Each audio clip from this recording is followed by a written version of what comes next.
കൊച്ചി വാർത്താ ചാനലിലേക്ക് സ്വാഗതം. കൂടുതൽ വാർത്താ അറിയിപ്പുകൾക്കായി ചാനൽ സബ്സ്ക്രൈബ് ചെയ്യുക.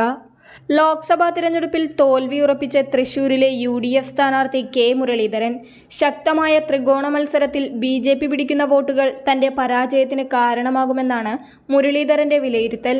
തിരഞ്ഞെടുപ്പ് പ്രചാരണത്തിലടക്കം മണ്ഡലത്തിലെ കോൺഗ്രസിനിടയിൽ ഒരു താൽപര്യക്കുറവ് പ്രകടമായിരുന്നെന്നും ഇത് വോട്ടിംഗിലടക്കം പ്രതിഫലിച്ചിട്ടുണ്ടെന്നും മുരളീധരൻ KPCC നേതൃത്വത്തോട് പരാതിപ്പെട്ടു.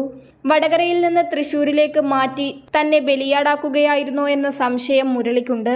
ലോക്സഭാ തിരഞ്ഞെടുപ്പിൽ ജയിച്ചാലും തോറ്റാലും താനിനി അടുത്ത 5 വർഷത്തേക്ക് ഒരു തിരഞ്ഞെടുപ്പിലും മത്സരിക്കാനില്ലെന്നും മുരളീധരൻ നിലപാടെടുത്തിട്ടുണ്ട്. തൃശൂരിൽ ശക്തമായ ത്രികോണ മത്സരമാണ് നടന്നത്. കോൺഗ്രസ് വോട്ടുകളടക്കം BJPയിലേക്ക് പോയിട്ടുണ്ടോ എന്ന സംശയമുണ്ട്. കരുണാകരനോട് എതിർപ്പുള്ള പല നേതാക്കളുടെയും ഗ്രൂപ്പുകൾ ഇപ്പോഴും തൃശൂരിൽ സജീവമാണ്. അവർ തന്റെ തോൽവിക്ക് വേണ്ടി പല നീക്കങ്ങളും നടത്തിയിട്ടുണ്ടെന്നാണ് മുരളീധരന്റെ സംശയം. താഴെത്തട്ടിൽ കാര്യമായ പ്രവർത്തനങ്ങൾ നടക്കുന്നില്ലെന്നും അതുകൊണ്ടാണ് കോൺഗ്രസ് സംസ്ഥാനത്ത് ശോഷിച്ചു പോകുന്നതെന്നും KPCC നേതൃത്വത്തോട് മുരളീധരൻ പരാതി അറിയിച്ചു.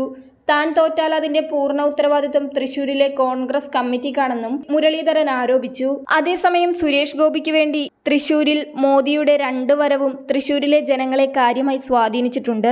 മാത്രമല്ല, കഴിഞ്ഞ തിരഞ്ഞെടുപ്പിൽ സുരേഷ് ഗോപി തോറ്റെങ്കിലും BJPയുടെ വോട്ട് ശതമാനം അദ്ദേഹം കുത്തനെ കൂട്ടിയിരുന്നു.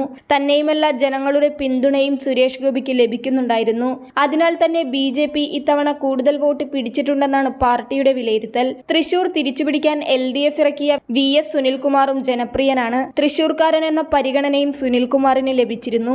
ശക്തമായ പ്രചരണ പരിപാടികളും ഇടതുപക്ഷത്തിന്റെ ഉന്നത നേതാക്കളുടെ പിന്തുണയും സുനിൽകുമാറിന് വോട്ടായി മാറുമെന്നാണ് മുന്നണിയുടെ പ്രതീക്ഷ. എന്നിരുന്നാലും ജനങ്ങളുടെ തീരുമാനം എന്താകും, എങ്ങനെയാകുമെന്ന് വിലയിരുത്താൻ സാധിക്കാത്ത മണ്ഡലമാണ് തൃശൂർ.